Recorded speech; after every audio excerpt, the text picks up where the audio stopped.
This Liberty Sports Update is brought to you by Beacon Credit Union.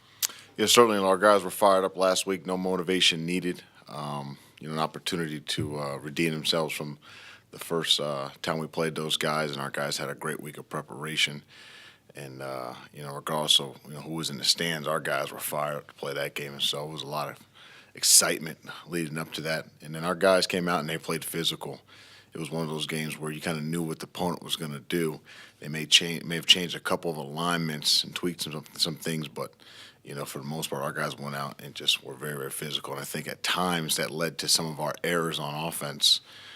Guys just doing too many things versus doing exactly what their coach should do and how they're doing. And I think that's what led, to some mistakes and some penalties and things of that nature. But overall, was proud of our guys' effort. We were able to push the ball on the field a couple times.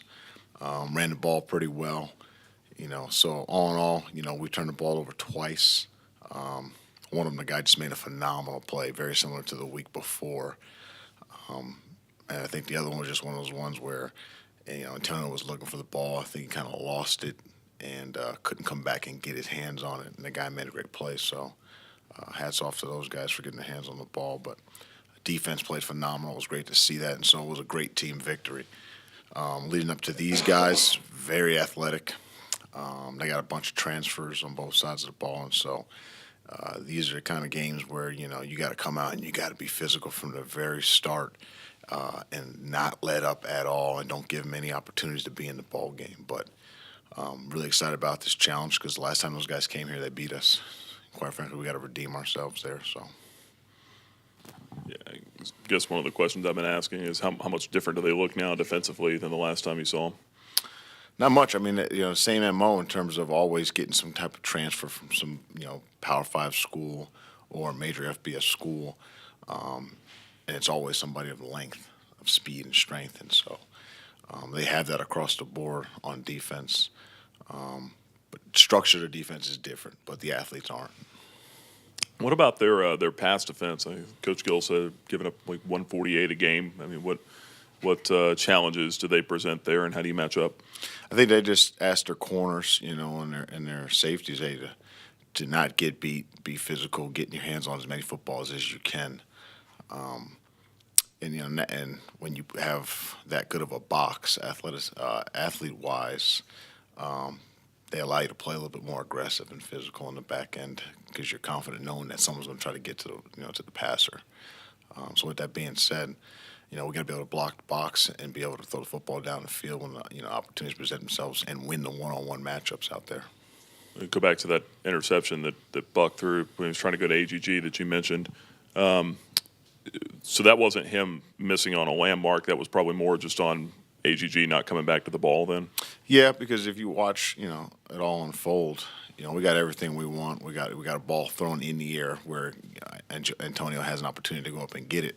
And he's going to run by the guy, and he misjudges it and sees that it's thrown back behind him. And so he was in a position where he can't get back to it, and he had to fight back. And that's one of those situations where we work on in practice. We call it worst-case scenario. In the event there's a turnover of any sort, whether it be a fumble, how we get on that football. If there is an interception and a guy is running down the field as a defender, what can we do to go and get the ball out? Because most time the worst ball carriers on the field are defensive guys, and so we do drills where we're chasing that guy down, trying to bat the ball out. And then the other one is, hey, a ball's thrown up, you're out leveraged by a defender. Well, what can you do right now? Because this is the worst case scenario you could be in. And all you would ask him to do is fight back and try to swat the ball out of their hands or a club pull, rip of some sort as he's coming down with it to knock it out late. He just wasn't in a position to be able to do that because it happened so fast.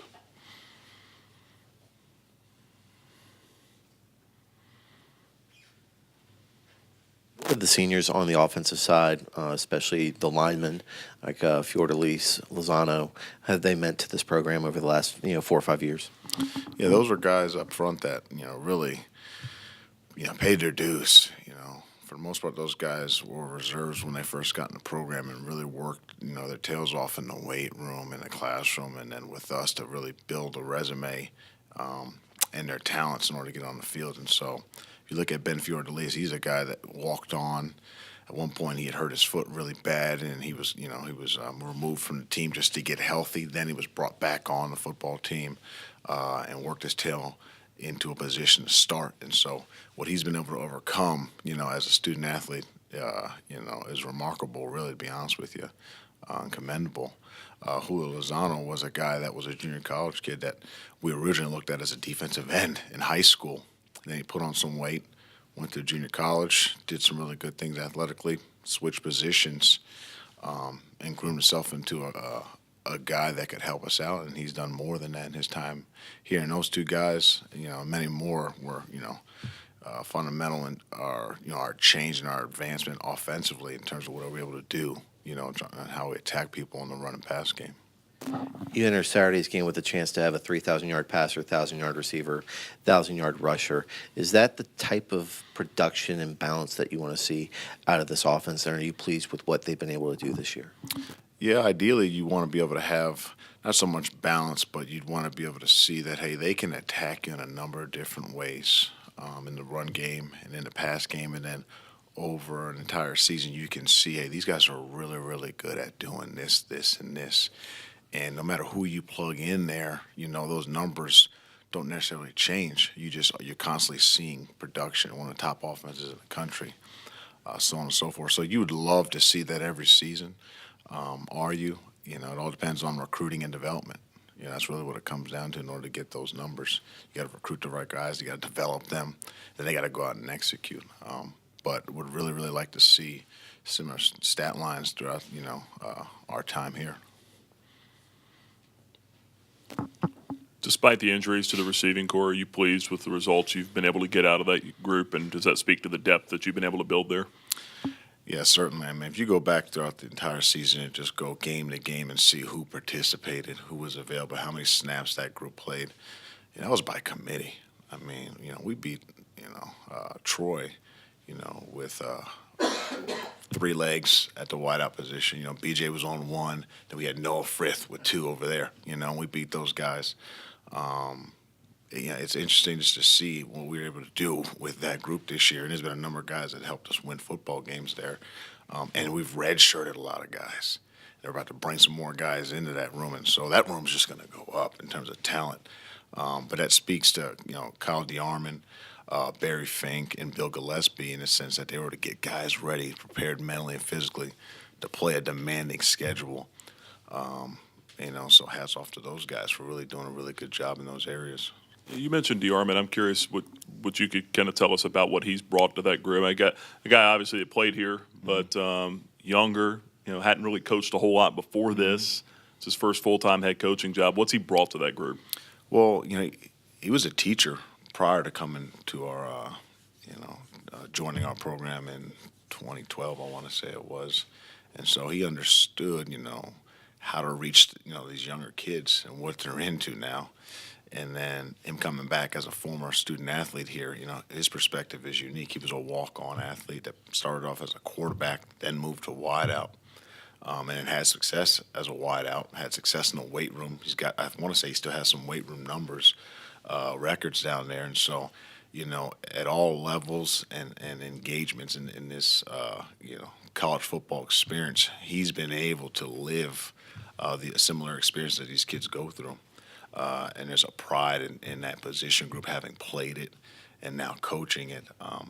There's a high expectation once you walk into that room to deliver, to do your job every single day. And so on top of being an alumni, playing the position, now coaching it, he's very relational.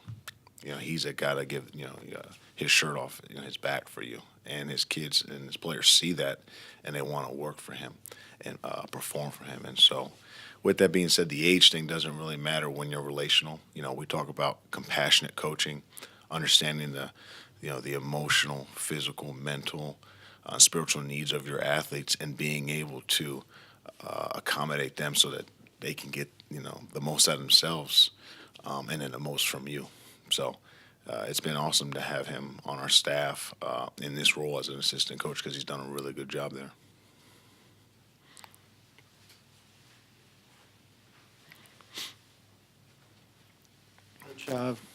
final chance for the offense to put on a show this Saturday. What are you looking for? How would you like to see this offense wind up the season?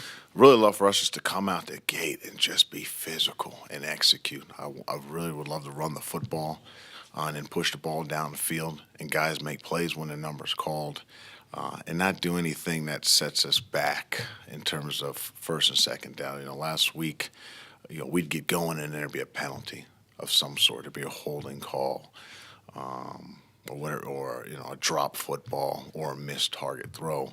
And now we're sitting in unfavorable down and distances. And so love for our guys to come out and just execute at a high level. And we say, on the offensive side, hey, slow minds, slow eyes, slow hands, and slow feet get you beat. And if you come out slow, that's surely going to happen. You're going to get beat. And that's what happened last week at times. As guys were playing with slow minds and slow eyes and slow hands, and slow feet, and penalties and drops and bad throws. And missed blocks occurred. So if our guys come out and execute the way they're supposed to, I'll be really, really pleased, with the end result.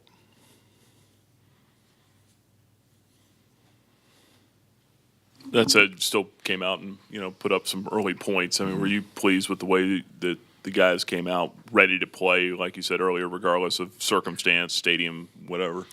Yeah, we talk about it all the time. A couple guys on the staff and some of our players, they all drive a truck.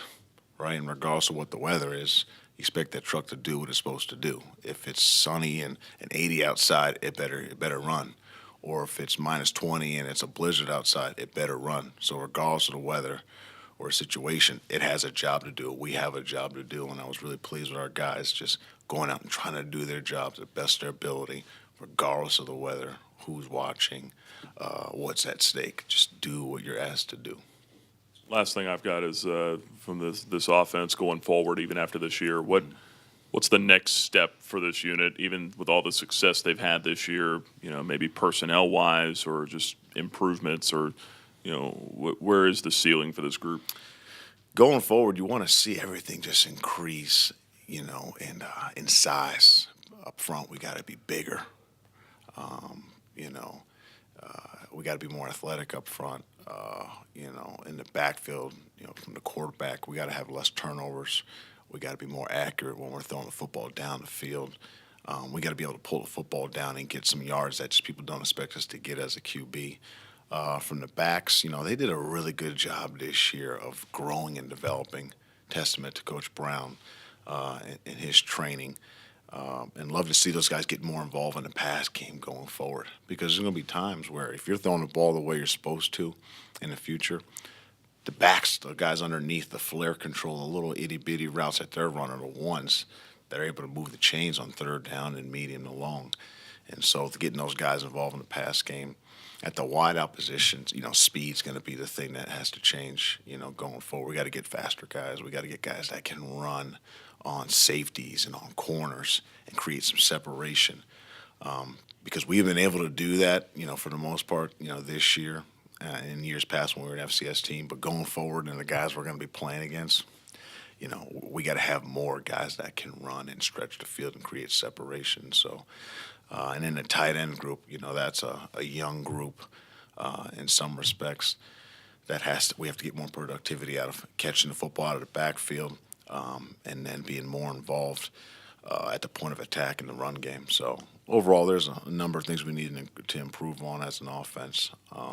Numbers say one thing, but we know where this thing can go pending the development and the recruitment of the right young men. Coach Dailey, with the senior night coming up ahead, some of your players might have some aspirations for furthering their football career. And even just the significance of them finalizing their time here with the Liberty football program. Are there any encouraging words, any extra gestures that your staff is making, any events that you guys have, or any conversations that you're having with them for the future and what's ahead? Yeah, certainly this time of the year, we all, individually and collectively as a staff, try to make a point to talk about a certain thing every day of the week. Leading up to our guys, leaving our tutelage. We usually have that final practice where the seniors do a lap and then they do their final walk through the tunnel amongst their team. And everyone shares a message, that is very, very important. The one that, I'll hone in on more as the week goes is just about opportunities. As a young man, you get a lot of opportunities in college, but then when you leave, those opportunities are very limited. And when you're 18 to 22, there's always something going on. You got opportunity to learn this and meet this person. There's all these networking opportunities. But then when you leave and you're 24 and you're out on your own, you kind of got to resort back to what and who you know. And then all you've ever really learned is work, work, work, work, work, work, work. Meet people, develop relationships. But you're 24, you really haven't done much networking and have that many relationships in the business world. So now what do you got to go back to? What you know best, work, and develop and grow in knowledge and network over time, So, the opportunities that exist post-college aren't there, the way you want them to. And the only thing that you can do to create more is to work, and put your head down and keep doing it until the right opportunity presents itself. So that'll be something that we'll talk about a lot this week, as our time together kind of, fades.